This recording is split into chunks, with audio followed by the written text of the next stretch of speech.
Dow component. Demand for real estate in South Florida, strong. Sales higher in October than from earlier in the year. It's sunny, warm. Why not? Who's buying?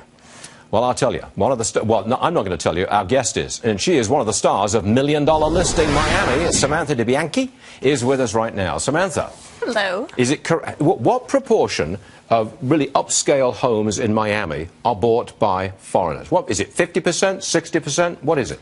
Well, let's just say in certain areas in Miami, you're seeing 90%.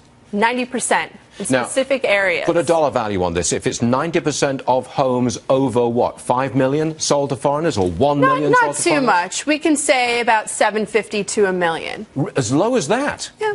Well, that's 90% of homes sold in Miami at that price range go to foreigners. Go to foreigners. Okay. In specific areas in Miami. Yeah, I understand. So, yeah, but that's high-end stuff. Right. And we're seeing more and more international buyers coming. We've already seen an increase by 20% from last year. Okay. As far as how much they're coming the buyers. in. Is it China number one?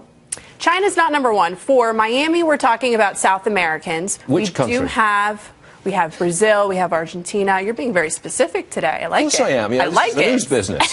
Besides, Melissa Francis is on the show. We've got to impress her. That's right. Latin Americans, number one. Yes. Okay. Number two? We will have Canadians as well. What do you mean, we will have? They're not there yet? We do have Canadians currently. They're actually, you know, Miami, Fort Lauderdale is a great location for them as well.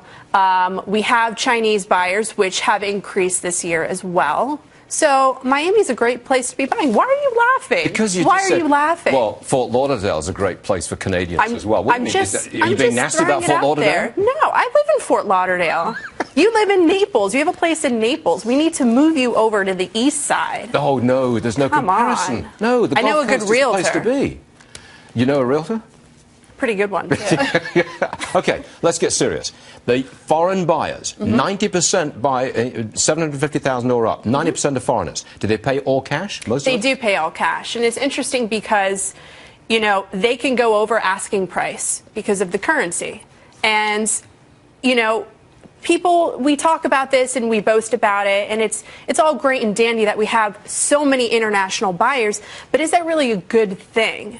Right. Does it change the complexion of the neighborhood? I mean, if you have a lot of folks that are investing from overseas, are they actually living there? Are they, you know, keeping the place up? Are they renting it out on a short-term basis? I mean, what does it look like when you sell that much to foreign buyers? They're mostly renting. So I don't personally, and this is kind of the... What do you mean? They buy the place and then they rent it to other locals. people. We see that in Manhattan all the time as well. Okay. Yeah. And do they actually live in America? Because if they live in America, they pay tax in America, but they don't. So what you're getting, what America gets, is a big chunk of capital that moves into the housing market, but you're saying that that might force out native-born people who might want to buy those homes. Of course, because these people are coming in and they're paying over asking price.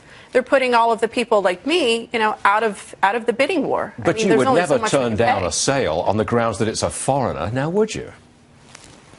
From a realtor standpoint, you know, yeah, it's great. It's more money for me. It's more money in my pocket. But when you really look at the realistic situation of what's going on, is it a good thing? I'd have to say no. Are you trying to tell me that your self-interest is not deep in your heart? You know what? I'm a good person. I know that. I'm a good Italian girl. Come on. Where is this going? I mean, any sign that this trend is leveling off, turning down? Any sign at all? No?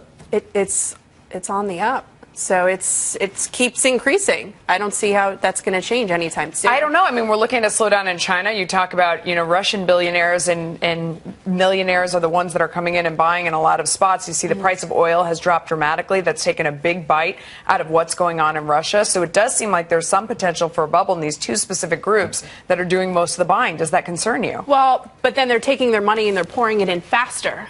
So that's the difference. Whenever there's a crisis of any kind, they're going to then say, okay, I need to move my money fast.